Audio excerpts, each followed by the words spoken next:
Bem com o Pão. Olá, voltamos aqui para o terceiro bloco do programa de Bem com o Pão, falando com a Júlia, do Rio de Janeiro, está aqui compartilhando conosco. E a Júlia já está aqui com espada na mão, armas em punhos, o livro O Dano da Amargura. O que falar um pouco mais? Já pegamos um pouquinho, falamos da amargura, falamos aqui que realmente o senhor estava pegando pesado com a Júlia, né? Já estava tirando todo mundo da volta. Quem sobrou? Sobrou a família da fé, porque os amigos começaram tudo a ir embora. Como é que foi esse processo depois de perder as amigas da faculdade? Perdeu o amigo, perdeu as amigas da faculdade. A família lá do amigo, né? Você não conseguia levar porque emocionalmente te abalava muito. E aquilo tirava a estabilidade emocional que a gente acaba não conseguindo operar muito no Senhor. Porque o Senhor tinha os temperamentos tudo equilibrado, era estável emocionalmente, né? E assim conseguia levar sempre a palavra. Já nós, pela nossa natureza, estamos sempre balançando, não é só tela, sou eu, está balançando nesse momento. Como é que funciona, Júlia, então, agora, para poder realmente buscar o Senhor e saber? E esse livro que fala o dano da amargura, que fala o que causa a amargura, os efeitos que a gente acaba recebendo. E também já nos dá uma dica de como a gente show a amargura, né? Amém.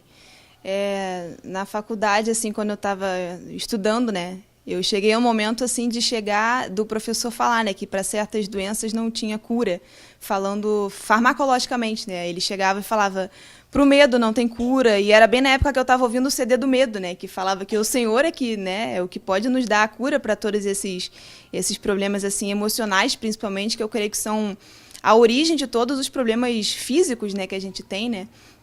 Então, eu via que com a amargura, quando eu comecei a enxergar a amargura dentro de mim, foi trancando, né, várias coisas, assim. Eu já não sentia paz com outras coisas que às vezes não tinha nada a ver, né, com o meu amigo, com as pessoas da faculdade, mas eu tinha que tomar uma decisão e eu nunca tinha paz, né.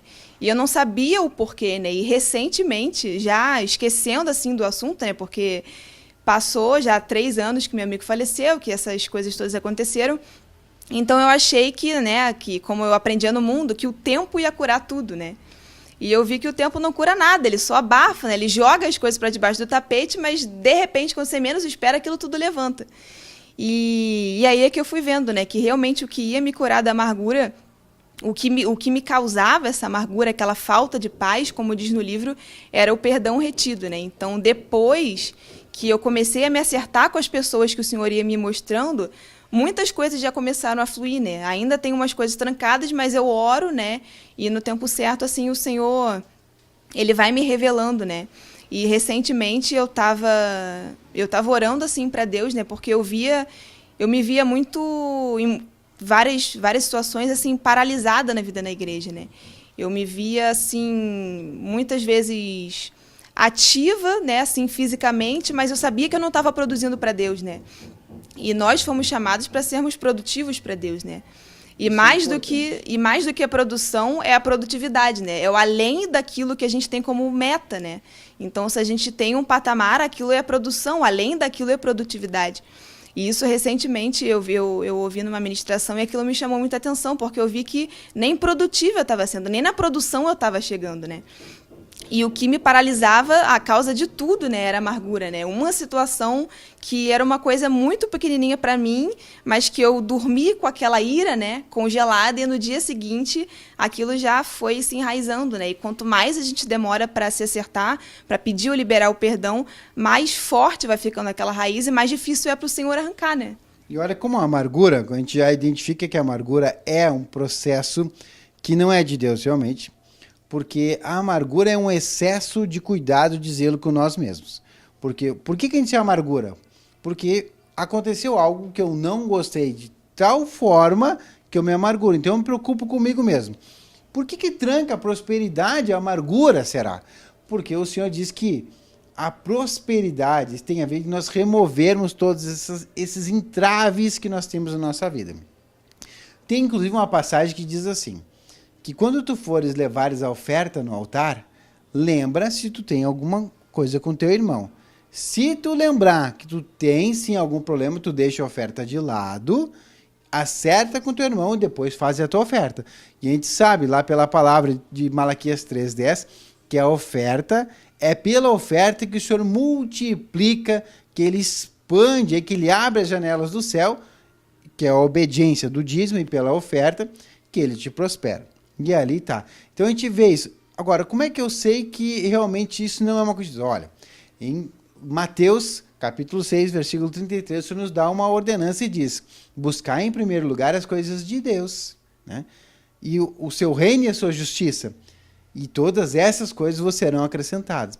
Então, se eu quero reinar com o Cristo, quero buscar a vida eterna com Ele, quero buscar que seja justo que o Senhor me prospere, então eu tenho que buscar em primeiro lugar as coisas de Deus. E quando eu olho muito para a minha amargura, eu estou olhando para mim, para o meu ego, para o meu sentimento, e não para o reino do Senhor. É isso, Júlia? Eu estou certo? É isso que está falando no livro aí? É isso mesmo. E bem com relação a esse assunto, assim, a gente preza muito, né, pela nossa imagem, a gente não tem a realidade de que a gente é um nada, né? A gente é servo do Senhor, assim, isso é muita coisa, mas a gente se coloca numa posição, assim, de que a gente olha para a história de Lúcifer, né? E a gente fica olhando. Eu muitas vezes eu via, pensava, meu Deus, mas né, ele queria ser igual a Deus. Em muitas situações eu tô querendo ser maior, né? Ou igual a Deus, só que de uma forma que a gente não enxerga isso de cara, né? Então, eu passei por uma situação também que essas duas meninas que eram mais próximas a mim na faculdade começaram a falar, distorcer algo que eu tinha falado, né? E se espalhou ali pela sala, né? Pela faculdade, pelas pessoas mais próximas, como se eu tivesse falado algo absurdo, que era até contra a palavra, né? E entenderam algo errado. E eu ali naquele momento levantou a justiça própria, né? Eu falei, não, mas eu tenho que me justificar, né? Eu tenho que manter a minha imagem de boazinha, né? Imagina, né? Eu que era sempre, né? Tava tentando falar do Senhor, de repente eu falo um absurdo daqueles, né? E eu lembro que eu cheguei a pegar o celular e escrever um texto gigante, assim, me justificando, né? Falei, como é que você fala isso a meu respeito? Você sabe que eu não sou assim, né? Me elogiando assim, né? Eu tava me colocando lá em cima, né? E eu voltando da faculdade, estava escrevendo aquilo, e aí o Senhor me mandou apagar toda a mensagem, né? E eu falei, mas meu Deus, eu vou ficar com essa imagem, né? Que eu sabia que não era nem do agrado do Senhor que eu ficasse, né? E eu falei, meu Deus, mas uma pessoa inventa uma mentira a meu respeito, né? E fala algo completamente distorcido, e eu não posso nem me justificar, né? E eu vi que ali era justiça própria, né? Então, eu vi que a minha justiça vem do Senhor, né? Que o Senhor sabia a intenção pelo qual eu tinha falado, então não adiantava de nada, talvez eu fosse só piorar a situação, né? Tentando me manter com uma imagem de boazinha, né? Disso, aquilo que a gente, no fundo, tenta manter, né? E o Senhor me mandou apagar aquilo e eu falei, meu Deus, mais uma situação que eu já fico sem saída, né? E aí eu falei, não, mas eu vou obedecer porque alguma coisa tem, né? E eu apaguei aquilo, enfim, não sei nem se até hoje elas pensam ainda aquilo a respeito, mas eu vi que o Senhor, ele conhece o coração de cada um, né? Então eu não precisava ficar mantendo uma imagem de boazinha assim diante das pessoas, se o Senhor conhecia o meu coração, né? E sabia que eu estava tentando me elevar, né? E ele me levou lá pro zero, né? E aí eu tive que me humilhar, né? E na hora a gente nunca quer, né? A gente nunca aceita se humilhar, né? Então o Senhor, ele tem que proporcionar essas situações que, na hora, eu reclamava muito, né? E eu chorava, assim, às vezes de raiva. Eu falei, meu Deus, mas parece que dá tudo errado, né? E, na verdade, estava dando tudo certo para o novo homem, né? Para o velho, não, porque ele ficava por conta, né? Mas o novo homem ia crescendo. A cada situação que a gente passa, que a gente tem que se humilhar, né? Como se fosse uma balança. Então, o novo homem vai crescendo para o velho diminuir, né? Não tem como um crescer e o outro cresce também, né? Então eu via que eu tinha que me reduzir a nada para o velho, para o Cristo crescer dentro de mim. E por meio dessas situações todas é que eu fui desvendando mais, assim, que eu fui conhecendo mais profundamente a Cristo, né? Porque se fosse ficando tudo muito bem aos meus olhos naturais, eu nunca teria passado experiências como eu passei, que me fizeram enxergar o mundo espiritual, assim, né? Me fizeram enxergar as pessoas de outra forma, né? Porque que nem no livro fala que a gente não tem que colocar a culpa na pessoa, né? A gente vê que a nossa luta não é contra a carne e o sangue. Então, eu colocava a culpa nelas, mas eu não olhava com os olhos espirituais. Então, eu ficava com raiva delas, né? E o Senhor me mostrava, assim, que essas pessoas que ofendem, né, que perseguem, porque a gente na hora não encara, mas é uma perseguição, não deixa de ser uma perseguição, assim, no sentido espiritual. E eu me revoltava, assim, mas eu comecei a ter uma certa misericórdia daquelas vidas, porque é um pedido de socorro a Deus que elas estão fazendo, né? E eu, muitas vezes, eu me mantinha numa posição assim, não vou me misturar, porque senão eu me contamino, né? Mas eu tinha que levar o Cristo para elas desfrutarem daquilo que eu estava desfrutando, né? Então, eu reti por muito tempo, e o Senhor foi me colocando em situações como essa, que eu não tinha mais como segurar, eu tinha que expressar o Cristo, né? Ou então eu saía da igreja, porque se fosse para olhar naturalmente, eu já tinha desistido de tudo, né? Imagina, perdi meu melhor amigo, né? A minha família natural não é do Senhor, então eu já tinha largado tudo, né? Eu chego em casa, eu não consigo compartilhar muito assim, né? Eu tenho que recorrer para a família da fé, e isso o Senhor faz, e eu estou aprendendo assim a reconhecer verdadeiramente as pessoas assim da igreja, né? Como os meus irmãos, né? A gente fala irmão isso, irmão aquilo, mas a gente não enxerga como uma família, né? Realmente da fé, e o Senhor está me mostrando que essa é a nossa verdadeira família. Amém. Júlia, só um pouquinho, eu vou conversar com o pessoal de casa ali, só um minutinho aqui. Deixa eu conversar. Olha, você me ajuda aí a interceder por essa moça, que eu tô vendo, o caso está difícil, né? O senhor tirou o melhor amigo, recolheu, tirou as duas amigas. Para ir para a igreja tem que passar pela praia, né? Tem aquela tentação, olha, marzão, sol pegando, e 1h30 de ônibus para chegar até lá. A minha natureza que se levanta com uma preocupação, olha, tu me ajuda. Povo do Rio de Janeiro, agora vocês me ajudam a interceder por essa moça. Eu vou lá de volta, já estão aí com o recado, né? Então, Júlia, estamos aqui de novo, tive um tete a tete com o povo de casa lá, conversando com a gente aqui. Mas que bênção, Júlia, a gente poder receber título sobre o devocional, que trouxe o testemunho, falando um pouquinho mais sobre a reflexão que consegue fazer através desse material e que serve de evangelismo. Para concluir, assim, Júlia, como é que está hoje, assim, esse vaso? Já está assim, o senhor já está podendo, está muito quebrado, ou o senhor já está podendo jogar unção ali dentro, assim, para que venha fluir, levar a palavra do Senhor para as pessoas que estão à tua volta? Como é que já está esse processo hoje? Quando a gente acha que está bem quebradinho, o Senhor mostra que tem muita coisa para quebrar ainda, né? Então, quando eu acho assim que eu já não aguento mais nada, que eu já fiz tudo que eu podia fazer, o Senhor me mostra que eu ainda não faço nada para Ele, né?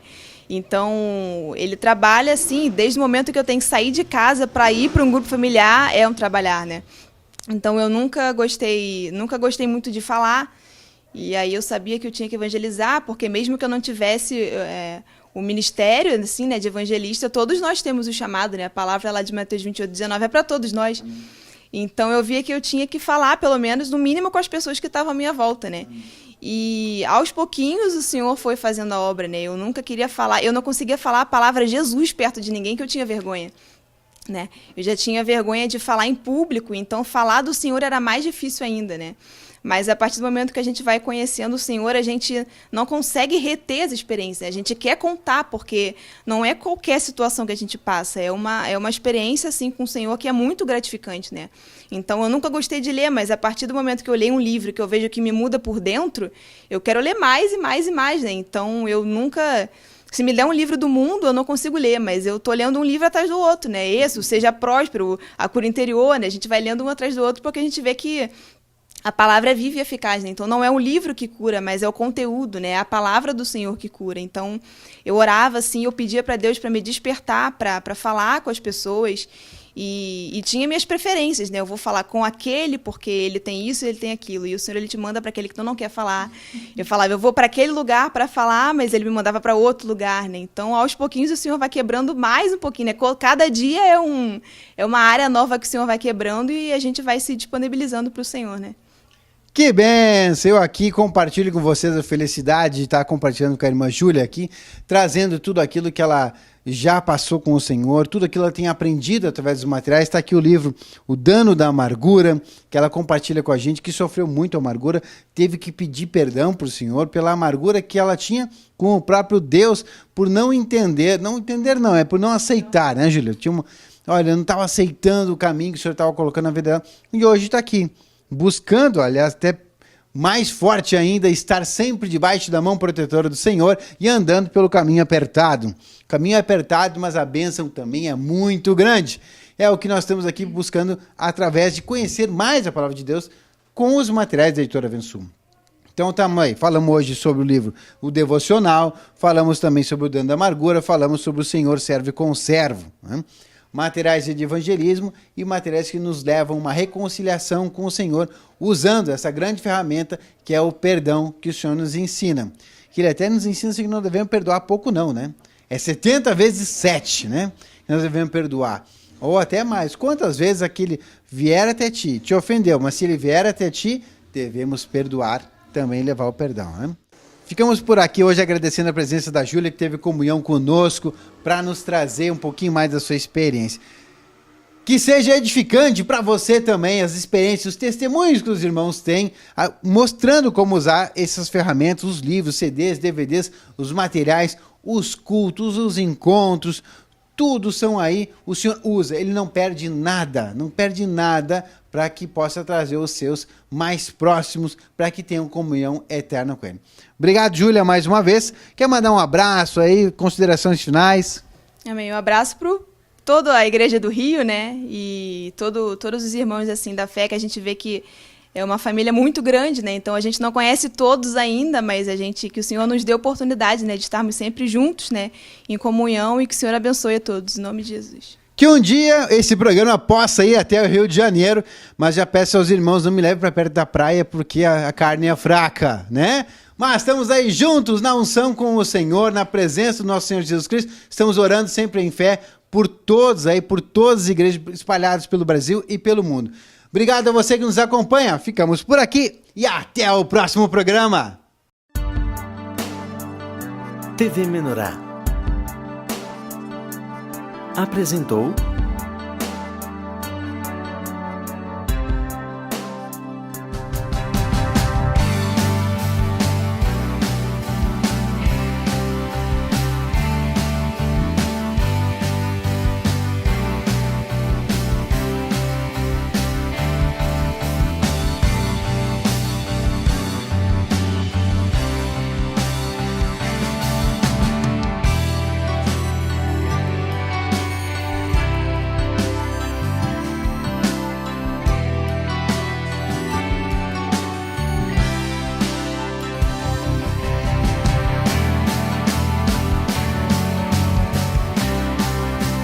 De Bem com o Pão.